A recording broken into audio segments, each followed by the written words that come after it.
Hello friends, एक बार फिर से स्वागत है हमारे आज के इस धमाकेदार वीडियो में। और आज के इस वीडियो में बात करने वाले हम लोग मनी व्यू लोन एप्लीकेशन के बारे में। जी हाँ दोस्तों, मनी व्यू की लोन एप्लीकेशन है और अगर आप इस एप्लीकेशन से रिपेमेंट नहीं कर पाते हैं, टाइम पे पेमेंट नहीं कर पाते हैं, तो फिर आपके साथ क्या प्रॉब्लम्स आ सकती है फ्यूचर में, आज के इस वीडियो में बात करेंगे। तो सारी जानकारी वीडियो में मिल जाएगी। तो अगर चैनल पर नया है तो चैनल को ज़रूर से ज़रूर सब्सक्राइब करके बेल आइकन को ज़रूर प्रेस कर दीजिएगा। तो बात करते हैं कि सबसे फर्स्ट जो क्वेश्चन ज़्यादातर पूछे जाते हैं लोगों के द्वारा कि क्या ये एप्लीकेशन रियल एप्लीकेशन है या फिर एक तरह की फेक एप्लीकेशन है। तो दोस्तों, ये NBFC से रजिस्टर्ड एप्लीकेशन है और ये आपको 100% लीगल एप्लीकेशन है और जो कि प्ले स्टोर पे उपलब्ध है। और अगर आप इससे लोन लेते हैं तो वो लोन आपका सिबिल में भी शो करेगा, अगर आप 1-2 महीने बाद अपडेट करके चेक करेंगे तब। तो अब बात करते हैं कि अगर आप लोग किसी भी पर्सनल कारण से इसका लोन का पेमेंट टाइमली नहीं कर पाते हैं या अगर बिल्कुल ही नहीं कर पाते हैं तो फिर आपके साथ क्या कंडीशंस बन सकती है और क्या क्या दिक्कतें आपको इन फ्यूचर में प्रॉब्लम्स आ सकती है और उन सब का क्या सॉल्यूशन होगा, वो भी आज की इस वीडियो में बात करने वाले हैं। तो पूरा वीडियो ज़रूर देखिएगा ताकि आप लोग को जो भी प्रॉब्लम्स है और उसकी जो सॉल्यूशंस है वो सब के सब मिल सके। तो सबसे पहले बात करते हैं कि मनी व्यू में सबसे पहले जब आप साइनअप करते हैं तो साइनअप करने के टाइम आपका आधार कार्ड, पैन कार्ड और बाकी बैंक अकाउंट की डिटेल्स भी दी जाती है और साथ ही साथ में आपको एक ऑटो डेबिट या ई मैंडेट का ऑप्शन रहता है, उसको ऑन कर दिया जाता है। तो अब बात करेंगे कि आखिर ये ऑप्शन क्यों आपसे ऑन किया जाता है, ताकि अगर आप लोन का पेमेंट ना कर सके टाइमली तो फिर ये पैसा आपके अकाउंट से ऑटोमेटिक कट जाए। और अगर वो ऑटोमेटिक अगर नहीं करता है तो फिर आपके बैंक में एक ECS बाउंस होगा जिसका आपको कुछ चार्जेस भी लगेंगे। और अगर आप लोग जितना पेमेंट लेट कीजिएगा तो उतना ज़्यादा बार ये लोग ECS बाउंस करके आपको चार्जेस लगाते हैं, लगभग महीना में 3 बार। तो आप लोग जोड़ सकते हैं। तो अगर आपको पेमेंट इसका नहीं करना है तो फिर सोच लीजिए कि सबसे फर्स्ट में ये प्रॉब्लम आएगी। नेक्स्ट प्रॉब्लम क्या आती है दोस्तों, तो सबसे सेकेंड प्रॉब्लम जो है वो ये है कि ये लोग कॉल्स करना आपको शुरू कर देंगे, आपके कॉन्टैक्ट्स पे भी कॉल करेंगे जिनका आपने रेफरेंस नंबर दिया होगा और साथ ही में आपको भी कॉल करके लगातार परेशान करेंगे और बोलेंगे बार बार कि आपको रिपेमेंट कर देने के लिए, नहीं तो आपका जो लोन का अमाउंट है वो काफ़ी ज़्यादा बढ़ता जाएगा तेज़ी से। और कुछ ही दिनों के अंदर आपको देखने के लिए मिलेगा कि जो आपका लोन का अमाउंट 20,000 था वो अब 40,000 हो चुका है, जो अब आपको पेमेंट करने में और ज़्यादा दिक्कत होने वाली है। तो अब नेक्स्ट स्टेप में ये क्या होगा कि आपको कॉल्स भी आने स्टार्ट हो जाएंगे और साथ ही साथ में आपका लोन का अमाउंट भी बढ़ जाएगा। फिर आपको आता है एक नोटिस।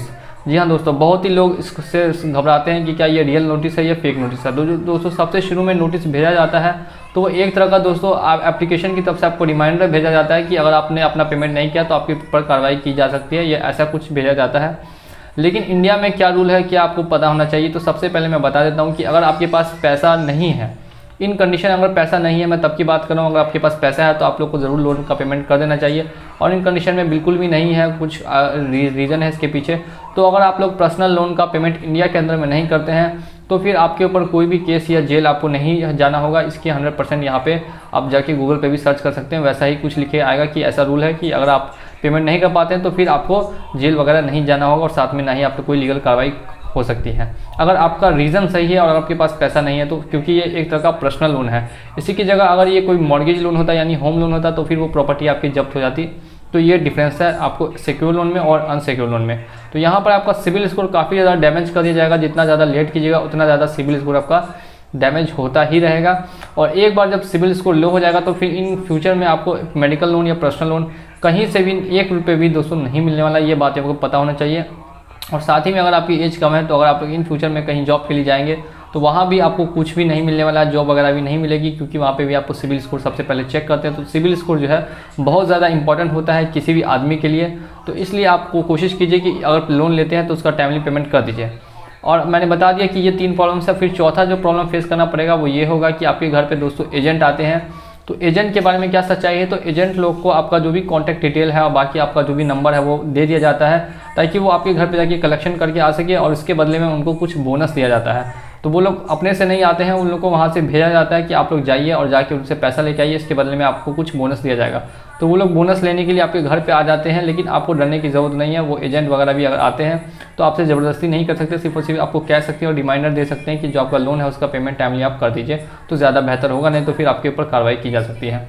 पुलिस वगैरह का यहाँ पे कोई भी चक्कर नहीं होता है, अगर होगा भी तो कोर्ट का होगा, लेकिन कोर्ट से आपको नोटिस रियल आएगा, जब उस पर आप देखेंगे तभी आपको इसके खिलाफ जो है एक अपना नोटिस भेजना पड़ेगा कि हाँ मेरे से ये प्रॉब्लम है तो मैं इसलिए पेमेंट नहीं कर पाया। लेकिन ऐसा आज तक इस किसी भी केस में देखने के लिए नहीं मिला है कि ऐसा कुछ हुआ हो। अब बात करते हैं कि नेक्स्ट स्टेप में फिर अब क्या होने वाला है। तो ध्यान आपको ये देना है जिसका सॉल्यूशन दो ही हो सकता है। या तो पहला सॉल्यूशन है कि आप लोन का पेमेंट पूरी तरह से कर दें या लोन का पेमेंट बिल्कुल ही ना करें। अगर इन केस लोन का पेमेंट पूरी तरह से कर देते हैं तब तो कोई प्रॉब्लम नहीं है। अगर लोन का पेमेंट नहीं करना चाहते हैं तो फिर आपको जो अपना ऑटो डेबिट का ऑप्शन है वो बैंक से जाके बंद कराना होगा। आप अकाउंट बिल्कुल ही बंद मत कराइएगा। अकाउंट बंद कराइएगा तो वैसे ही आपके ऊपर केस हो जाएगा और आपको 2 साल तक की जेल भी हो सकती है। बहुत लोग क्या करते हैं कि अपना अकाउंट ही क्लोज करा देते हैं, तो इस केस में आपको बिल्कुल भी अकाउंट क्लोज नहीं कराना है। और ना ही आप तो बैंक को छोड़ दीजिए, उसमें ट्रांजैक्शन कीजिए ही मत, नहीं तो अगर ट्रांजैक्शन करेंगे तो आपका जो अकाउंट से पैसा हमेशा कटता रहेगा, अपने आप माइनस जाएगा, 20,000 30,000 माइनस होगा, अपने आप जो आपका अकाउंट है वो क्लोज कर दिया जाएगा बैंक के द्वारा। तो ये सब कहानी है। इसके बाद आप लोग सब कुछ समझ गए होंगे, उम्मीद करता हूँ। तो वीडियो को एक बार लाइक कीजिएगा और बाकी अगर कोई भी प्रॉब्लम आ रही हो तो हमारे कमेंट सेक्शन में आके पूछ सकते हैं, पूरी से पूरी हेल्प की जाएगी, सॉल्यूशन देने की कोशिश की जाएगी। तो मिलेंगे अगली वीडियो में बहुत जल्द।